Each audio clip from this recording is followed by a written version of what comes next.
Welcome to my first mini blog. आज चाहिँ हामी टिजे म्याक्स सपिङ गर्न गइरहेको छौँ फादर्स डेको सपिङको लागि। अनि यो चाहिँ मेरो फर्स्ट टाइम ब्लग गर्दैछु अनि आई डोन्ट नो कस्तो हुनेछ। I hope you guys will enjoy it. आज चाहिँ हामी मम्मी छोरी अनि मामा चाहिँ टिजे म्याक्स सपिङको लागि जाँदैछौँ। अनि वेदर पनि एकदमै राम्रो थियो र ट्राफिक पनि एकदम बिजी भइरहेको थियो, किनकि हामी अराउन्ड 4-5 o'clockमा हामी निक्लेको थियौँ। अनि त्यो टाइममा चाहिँ बाटो पनि एकदमै बिजी हुन्छ नि त काममा जाने आउनेहरूले गरेर। अनि हामी चाहिँ र पनि बिस्तारै जाँदै थियौँ, गइरहेको थियौँ, एकदमै रमाइलो भइरहेको थियो।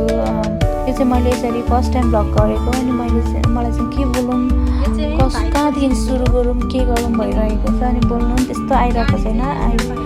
आई होप पछि चाहिँ अझै राम्रो भएर इम्प्रुभ हुँदै जान्छ होला होइन। हामी चाहिँ यसरी जाँदैछौँ अनि हामी चाहिँ यसरी गाडीमा मम्मी छोरी सेल्फी लिँदै होइन गीत गाउँदै हामी चाहिँ गइरहेको थियौँ। एरियल पनि एकदमै एक्साइटेड भइरहेको थियो, किनकि उसलाई चाहिँ सपिङ गर्न पनि एकदम धेरै मनपर्छ नि त। अनि मैले दिउँसो उसलाई सुताउने बेला पनि हामी सपिङ जानुपर्छ, पार्क जानुपर्छ भनेर सुताएको थिएँ। अनि उसले आज न्याप पनि एकदम अन्ली 1.5 hours मात्र लियो।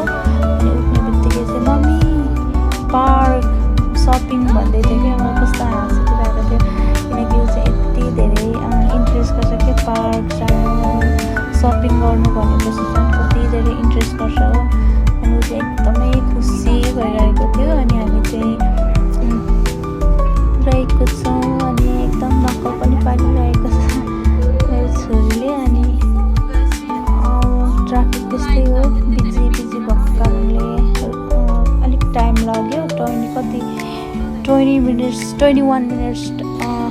पार अवे हो टिजे म्याक्स हाम्रो घरदेखि चाहिँ। अनि र पनि ट्राफिक भएको कारणले पनि अलिकति लङ लाग्यो होइन। अनि यसरी नै हामीले चाहिँ भ्लग गर्दा मैले भिडियोहरू बनाउँदै म छोरीसँग गफ गर्दै हामी चाहिँ पुग्यौँ टिजे म्याक्स। र ऊ चाहिँ मामासँग हिँडिरहेको छ एन्ड एकदमै राम्रो रमाइलो भइरहेको थियो होइन। अब फर्स्ट टाइम हो, अलिकति भोइस ओभर गर्दा पनि मिलेन होला आई होप, तर पनि केही छैन, फर्स्ट टाइम हो नि त।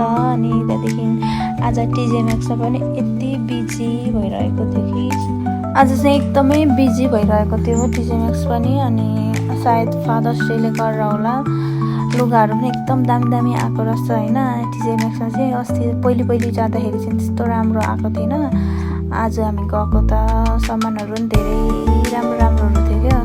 तर हामीलाई चाहिँ फादर्स डेको सपिङ गर्नु थियो र हामीले चाहिँ सामानहरू यस्तो हेरेर डाइरेक्ट हामी चाहिँ फादर्स डे अब फादर्सहरूलाई के दिने भनेर त्यो सोच्दै हामी चाहिँ हेर्दै हिँडिरहेको थियौँ त्यत्तिकै। अनि कस्तो राम्रो के होम डेकोरहरू पनि म त कस्तो मन परेर किन्नु मन परेर नि त के गर्नु अलरेडी होइन। हामी चाहिँ आज चाहिँ हामी फादर्सहरूको लागि मात्र किन्ने भनेर आएको थियौँ नि त।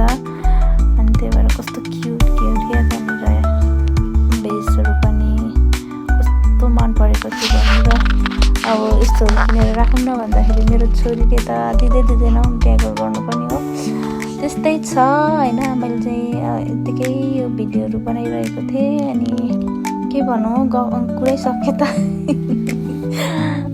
अनि हामी चाहिँ यता किड्स सेक्सनमा गयौँ र मेरो छोरीले चाहिँ पुरा लुगा छानिरहेको रहेछ क्या उसले चाहिँ। अनि पुरा उता सपिङ गर्नु भनेपछि इन्ट्रेस्ट गर्छ नि त होइन। अनि उसले लुगाहरू पुरा छानिरहेको थियो, तर मैले चाहिँ उसलाई किन्दिनँ, किनकि उसलाई चाहिँ मैले अलरेडी अनलाइनमा पुरा अर्डर गरिदिएको थिएँ नि त। अनि म चाहिँ स्टोरहरूमा पनि गयो भने त्यस्तो साह्रो नानीलाई प्रायः अब अनलाइनमै अर्डर गरेकोले गर्दा चाहिँ स्टोरमा चाहिँ त्यस्तो साह्रो लुगाहरू किन्दिनँ।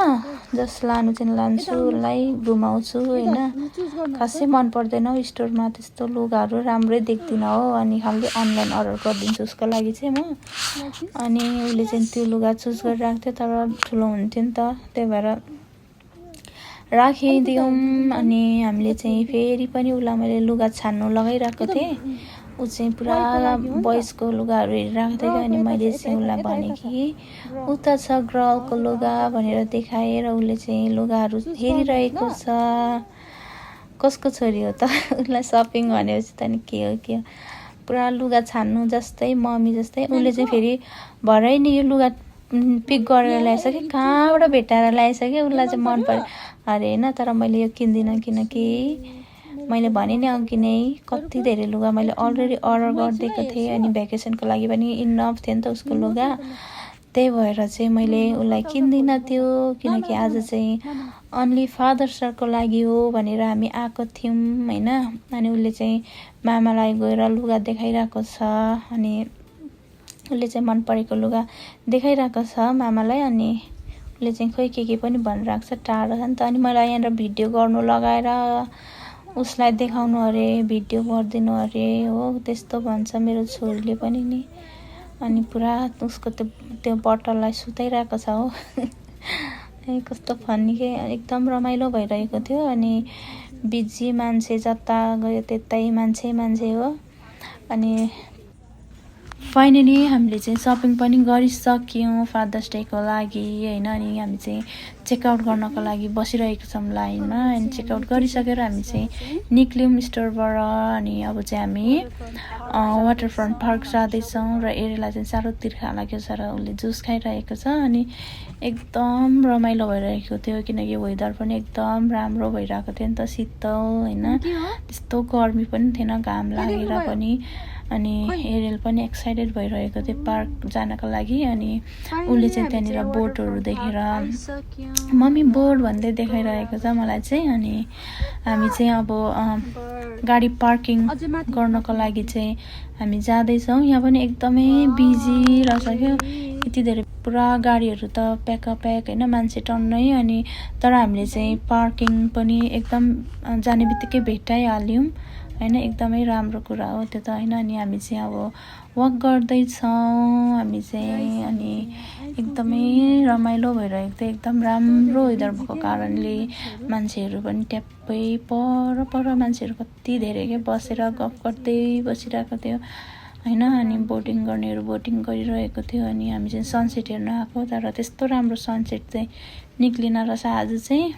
र पनि हामी चाहिँ इन्जोय गरिरहेको थियौँ होइन, एकदम रमाइलो भइरहेको थियो। एरियल चाहिँ हिँड्नु मानिरहेको थिएन, उसको मामालाई बोक्नु लगाएर होइन, एकदम जे होस् रमाइलो भइरहेको थियो। अनि यसरी हामी चाहिँ सनसेट हेरिरहेको थियौँ, सानो भए पनि निक्लेको थियो। अनि जे होस् राम्रो दिन भयो भनौँ न होइन, एकदमै आफ्टर लङ टाइम यसरी बाहिर निक्लिनु पाउँदा होइन, एकदमै रमाइलो भइरहेको थियो। अनि हामी चाहिँ मैले चाहिँ एरियलको लागि एरियलको फोटोहरू खिचिदिइरहेको थिएँ, भिडियोहरू गरिरहेको थिएँ नि त। अनि ऊ चाहिँ पुरा इन्जोय गरिरहेको थियो, एकदम खुसी भएर खेलिरहेको थियो, यताउता कुदिरहेको थियो नि त ऊ चाहिँ। अनि म चाहिँ उसको भिडियो पछि जाँदै भिडियोहरू गरिदिइरहेको थिएँ। अनि ऊ चाहिँ फेरि कुकुरहरू देखेपछि नि कुदिहाल्छ कि, कुकुरकै छेउमा जस्तो सुकै कुकुर होस् न जान्छ कि कुकुर भएकोमा। अनि म चाहिँ उसलाई चाहिँ पक्रिनुको लागि कुदिरहे कुकुर भएको जाँदैछ। अनि हामीले चाहिँ आफ्टर पार्कबाट हामी चाहिँ फर्क्यौँ र हामी चाहिँ भर्मनको डाउनटाउनको बाटै पर्दो रहेछ। हामी चाहिँ रेस्टुरेन्टमा हामीले फुड अर्डर गरेको थियौँ नि त। अनि हामी चाहिँ यो चाहिँ भर्मन साउथ बर्लिङटनको डाउनटाउन हो होइन। अनि त्यस्तो साह्रो गइँदैन नि त, यसो यहाँनिर बाटोमै पर्दो रहेछ, यसो भिडियो गरेको थिएँ मैले यहाँनिर। एकदम अहिले चाहिँ यो डेन्जर भएको छ अरे नि त ठाउँ। अनि त्यही भएर चाहिँ मैले चाहिँ यसरी भिडियो चाहिँ गरेको छु। भिडियो त यो त अर्कै छड्के भएछ, केही छैन, अब नेक्स्ट टाइम चाहिँ म राम्रो गर्नेछु होइन। अनि एकदम रमाइलो भयो। अनि हामी चाहिँ फुड पिकअप गर्न गइरहेको छौँ है त। अनि हामीले चाहिँ फुडमा के अर्डर गरेको थियौँ भने नि मोमो अनि नान अनि भेज चाउमिन अनि चिकन बिरयानी अर्डर गरेको थियौँ। अनि एरियललाई चाहिँ यति धेरै मोमो खानु मन परेको के, मोमो भनेर आएको थियो होइन। उसलाई चाहिँ खानु मन परेछ, साह्रै भोक पनि लाग्यो होला नि त उसलाई, अनि त्यही भएर पुरा मोमो खाने भनिरहेको थियो। अनि हामी चाहिँ गइरहेको थियौँ। फाइनली हामी चाहिँ पुग्यौँ। अनि मेरो भाइ चाहिँ उसले चाहिँ रेस्टुरेन्टभित्र गयो पिकअप गर्नको लागि, र त्यसलाई चाहिँ त्यो प्राइस नै त्यो सबैको एकदम सस्तो लाग्यो अरे कि, किनकि त्यो अब हेरिसबर्गबाट भर्खरै आएको नि त यहाँनिर, अनि सस्तो लाग्यो अरे, चिप रहेछ भनेर आएको थियो। अनि एरियल चाहिँ मोमो खानुको लागि एकदम एक्साइटेड भइरहेको थियो, उसको फेभरेट पनि हो नि त मोमो चाहिँ। अनि हामी चाहिँ त्यहाँ पिकअप गरेर पनि बाटो लाग्यौँ होइन। अनि फुड पनि एकदमै घरमा आएर खायौँ नि त हामीले चाहिँ, अनि एकदम मिठो भएको थियो फुड चाहिँ। जे होस् चिकन बिरयानी चाहिँ त्यस्तो साह्रो मन परेन, तर अरू त सबै मिठो नै भएको थियो। Anyways thank you for watching my vlog होइन।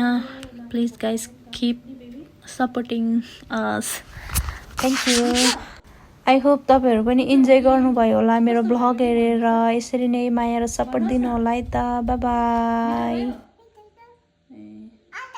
आथा भयो ए मिठो छ अरे, मलाई तातो भयो नि त।